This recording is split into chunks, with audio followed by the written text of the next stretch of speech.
disaster is a natural and sometimes man-made phenomenon that affects two-thirds of countries of the world annually. The year 2022 will remain indelible in the minds of Nigerians who suffered flood disaster in 36 states with varying categories of destructions. Statistics from the Federal Ministry of Humanitarian Affairs and Social Development had indicated the worst flood disaster in over a decade caused the death of over 600 persons, over 3.5 million people affected, and billions of naira worth of damage in property, farmlands, public and private infrastructure. It is now the peak of another rain season, as reservoirs, dams, and rivers filled up, placing vulnerable communities at risk of a potential disaster. What are the lessons learned from last year's flood? What measures are in place for prevention and emergency response when it does occur? This is our focus this afternoon on Panorama. I am Yunusa Suleiman.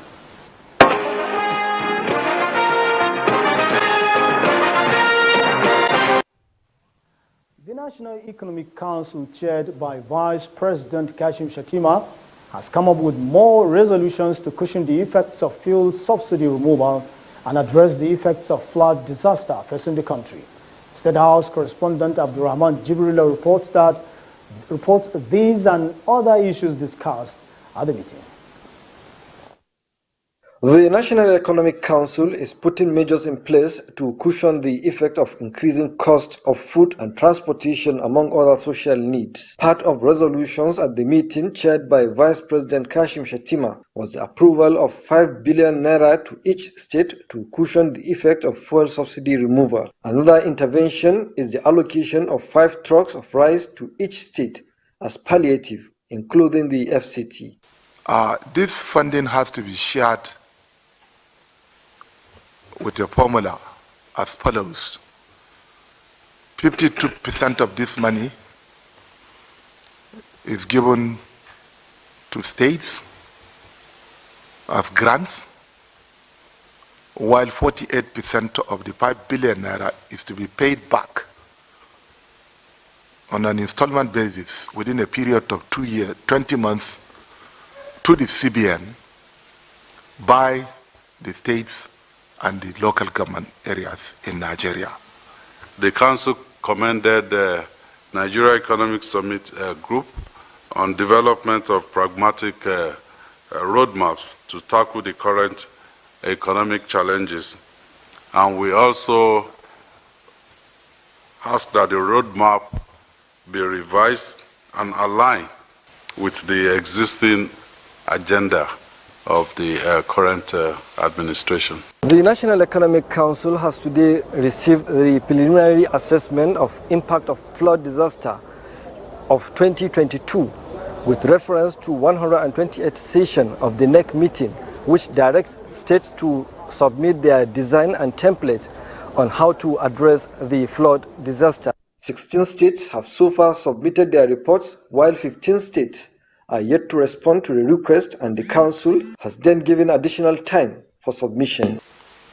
The plight of the victims of the unfortunate flood disaster across affected states of the Federation could be alleviated if the much needed intervention from the federal government materialized without further delay. There is therefore the need to expedite the release of funds to affected states as recommended by the designated committee constituted by the federal government to that effect. To address the needs of the people affected, the Council has set up a committee to visit all the affected states. NEC Secretariat and officials of the Office of the Vice President is mandated to visit the affected state for the on-the-spot assessment of the situation on ground. The exercise would authenticate the data submitted by the states to determine their needs and possible intervention. A committee has also been constituted under the chairmanship of the Anambra State Governor, Professor Charles Soludo, to dialogue with labor unions on the ongoing issue of fuel subsidy removal. NEC is calling on Nigerians and indeed labor to become law-abiding, as the President is determined to address the issues at hand. The council also observed a minute's silence for the repose of souls of military officers that lost their lives in Niger State. From the State House, Abdurrahman Jibrila, NTA News. Sultan of Sokoto Mohammed Saad Abubakar has charged traditional rulers to support the vaccination of children on polio and other vaccine-preventable diseases for a progressive nation. Haruna Muhammad reports that the Sultan gave the charge at the strategic meeting of traditional rulers by the National Primary Healthcare Development Agency held in Kaduna.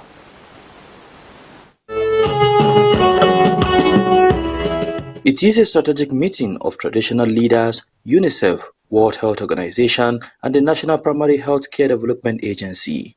On the table are modalities for vaccination and accessibility in hard-to-reach areas for an all-variant polio-free nation. Sultan of Sokoto, Muhammad Saad Abubakar, in his address called on traditional leaders to support and provide mitigation suggestions towards ensuring every mother and child is vaccinated. We have just started this struggle, this long struggle of ensuring our children are immunized, are healthy, because health is wealth. That once there's an area of vulnerability, all our children become vulnerable. For the National Primary Healthcare Development Agency and its developmental partners, they seek to eradicate the circulating type 2 polio virus by December 2023. Known as the circulating variant polio virus CVPV2. We have the tools, the knowledge, the experience, and the unwavering spirit to achieve this monumental task. Your leadership can accelerate our progress. Our Royal Father to really take opportunity and ownership of vaccination services. The meeting is targeted at adopting resolutions based on communities' suggestions and information for a vaccination-free society. In Kaduna, I am Haruna Muhammad, NTA. 36 armed forces personnel died in the 14th August 2023 air crash and ambush in Zengero and Shiroro local government areas of Niger State. The Director of Defense and Media Operations, Major General Edward Buba, stated this at the Defense Headquarters Abuja to clear speculations on the recent attack and Nigerian Air Force mishap.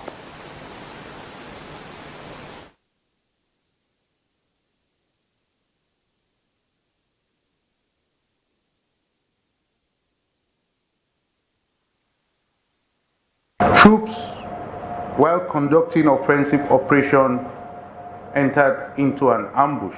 The ambush resulted in the death of 3 officers, 22 soldiers, while 7 were wounded in action. As a result of this, there was need for casualty evacuation. While that operation was on, the helicopter crashed.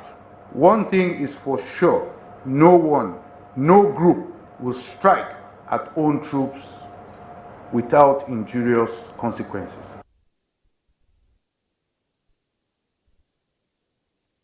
Air Commodore Edward Gabwet enjoined citizens to see the ongoing task of securing the nation as a collective responsibility rather than propagating falsehood that tends to undermine military's efforts.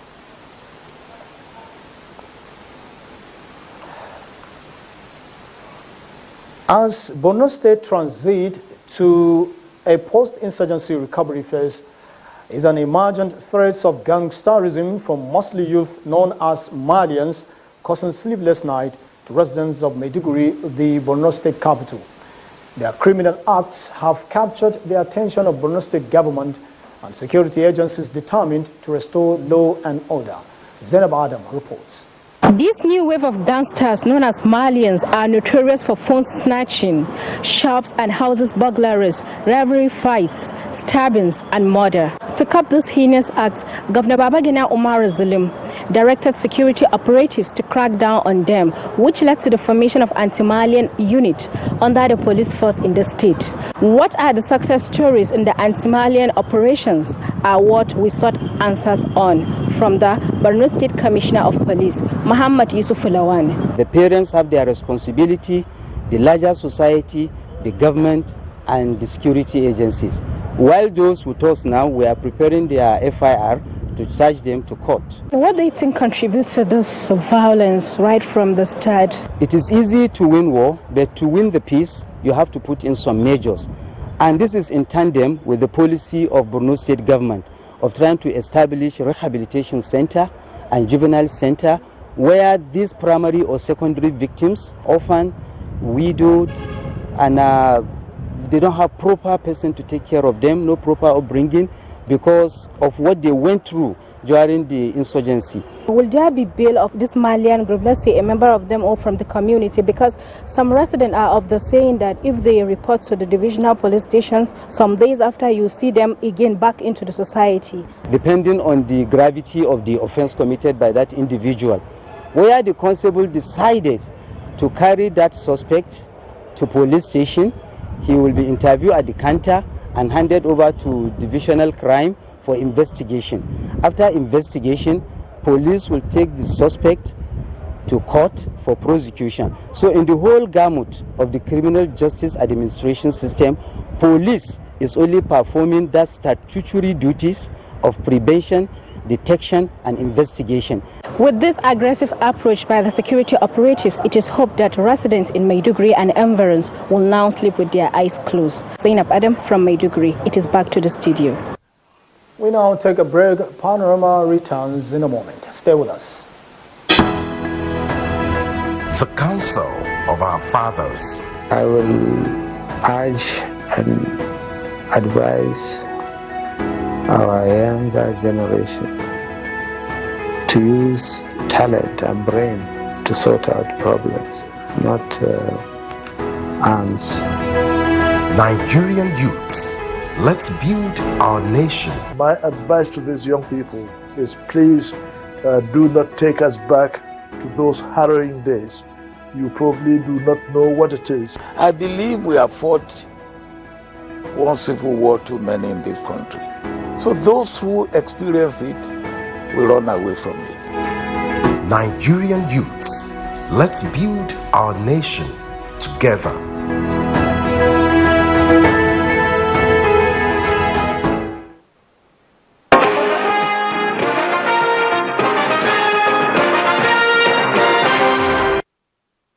Welcome back and thanks for joining us again.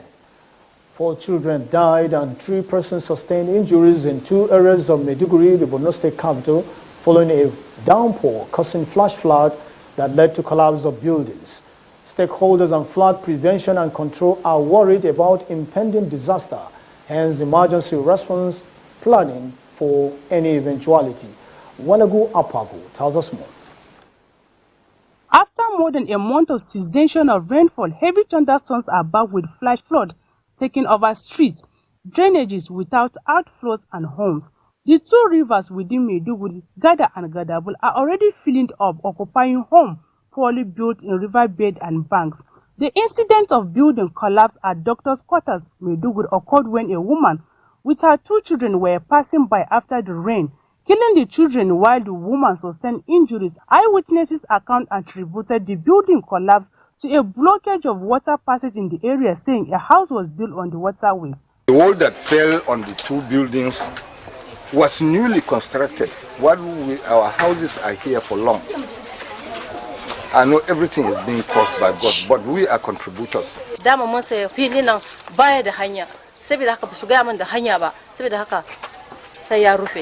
Father of the deceased children said members of the community had complained several times to authorities concerned about the building that was erected on the waterway that connects to a river around the area.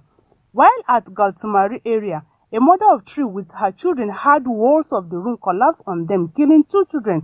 Recently, we went to sensitization campaign, site visitation on some flood-prone areas, especially along the waterways in Borno State, where we visited one of the most vulnerable community in the town, which is Sabangari community in Jeri local government area of Borno State.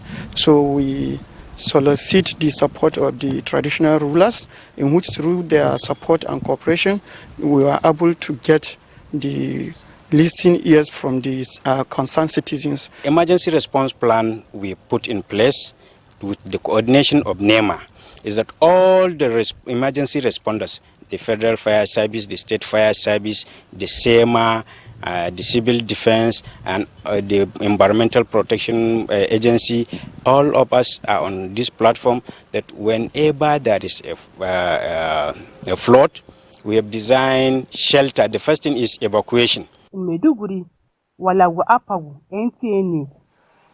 After last year's massive flood, the federal government had unfolded a national action plan for flood prevention and management nationwide, following a report from Presidential Committee on Flood. Among the recommendations are early warning, integrated multi-sectoral coordination approach, collaboration between stakeholders, public awareness and community support. We need to discuss measures in place to prevent and mitigate flood in Borno State that has already claimed lives is the Director Operations, State Emergency Management Agency and Team Leader Technical Committee on Flood, Abdullahi Suleiman. Sir, you are welcome. Thank you very much for having me. Now, let's start with the review of last year's flood disaster. How was the impact and what lessons were learned? Thank you. It was very devastating indeed. A lot of public buildings, public infrastructure, public health facilities were collapsed. Last year's experience was the worst in recent history. And due to what we experienced last year, early planning for this year's response had already begun. All right, we are now at the peak of this year's rain season, and what are the challenges so far and efforts to mitigate? Yeah. Well, the challenges is enormous. We are dealing with human beings here. Most of our people, you see valleys, you see waterways, you continue erecting, you continue farming along the waterways. Definitely, when the floods come or when the rains comes, the water will naturally follow its route. And we've reached out to communities, telling them that building along waterways, dumping of refuse along waterways, and having some human activities, particularly farming along waterways, is not allowed. It is when we stop doing such things, we will not avert dangers. So these are some of the challenges we are passing through. We've reached out to a lot of communities, telling them the danger in building or blocking waterways. What emergency?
His Excellency Professor Babagana Umar has constituted a committee in place.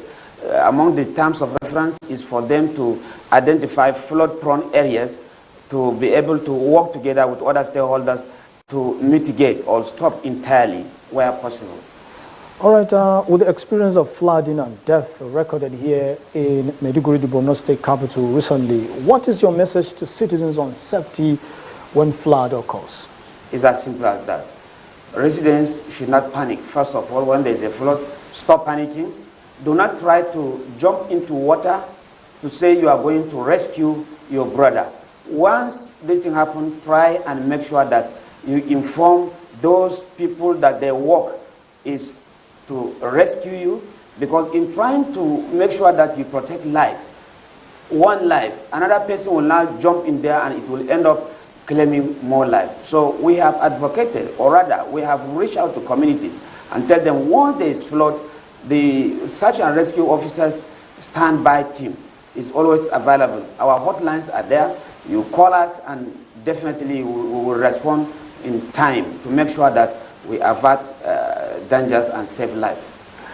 Well, we'll have to leave it there. I've been talking or speaking with the head of operations, SEMA, Borno State, Abdullahi Suleiman, on how to mitigate flood this year. And moving on, Borno State Committee on Palliatives Distribution says it has blocked all leakages identified by the government during the last distribution exercise at Mafoni ward of Maiduguri, the Borno State capital. This time, the distribution of palliatives to 2,000 vulnerable male and female residents of Fezand ward of Maiduguri Metropolitan Council is targeting genuinely processed beneficiaries in the densely populated area of the city. Mohammed Goni reports. 2,000 male and female vulnerable residents of Fizan ward have benefited from distribution of 50 kg bags of rice and 10 kg bags of beans in the ongoing palliative distribution, targeting 15 wards of the Maiduguri Metropolitan Council, with 2,000 beneficiaries selected from each ward. The current round of palliative distribution, designed to reach the 27 local government areas of the state, is part of efforts to cushion the effect of subsidy removal and hike in food prices across the nation, which necessitated support for the vulnerable and less privileged. Beneficiaries of the palliative distribution were elated by the gesture and pledged to use it for the purpose intended. The governor has expressed his dissatisfaction over the attitude of some of our members from the wards, particularly those who are not entitled to get these palliatives, especially those who are unmarried, underage. The committee has scrutinized all the beneficiaries and proved beyond reasonable doubt that all these beneficiaries are the targeted people. Civil society organizations were also involved to ensure orderly distribution of the palliative, as confirmed by Ambassador Ahmed Shehu of the network of civil society organizations. Borno State government has procured about 27,000 bags each of rice and beans, in addition to 3,000 bags of rice procured for Borno State by the federal government for MMC alone. In Maiduguri, Mahmoud Goni, NTA News. Let's now join Olumide Oguntola for trending stories from the world of sports. Reactions continue to trail Toby Amusan's eligibility to compete at the World Athletics Championship scheduled to commence this weekend in Budapest, after it was widely reported by the media that the world champion has been cleared of doping, not guilty, as indicated in a press statement associated with the Athletics Integrity Unit. The decision of a panel of disciplinary tribunal cleared Toby.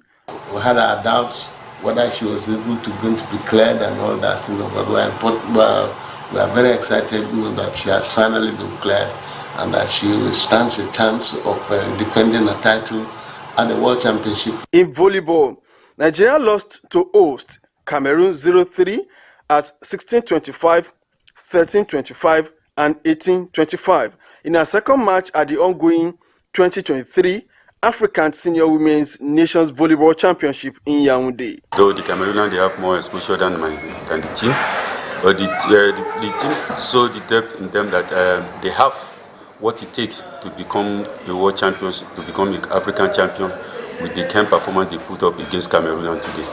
We are not beaten by Cameroon. It's just quite unfortunate that we lost to the better team. The team's next match is against Burundi. In the English Premier League, it is match day 2 across designated stadia this weekend, as club sides are set to correct the flaws noticed in the league opening matches. Manchester City will hope to continue its winning runs against Newcastle United with Erling Haaland on fire. Manchester United will play away to Tottenham with a different approach to avoid defeat.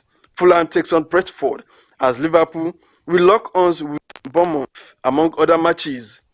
With sports updates, Olumide Oguntola, NTA News. Thank you, Olumide, with that update. And that concludes Panorama from the studios of NTA Maiduguri Network Center. Do have a nice day. I am Yunusa Suleiman. Good afternoon.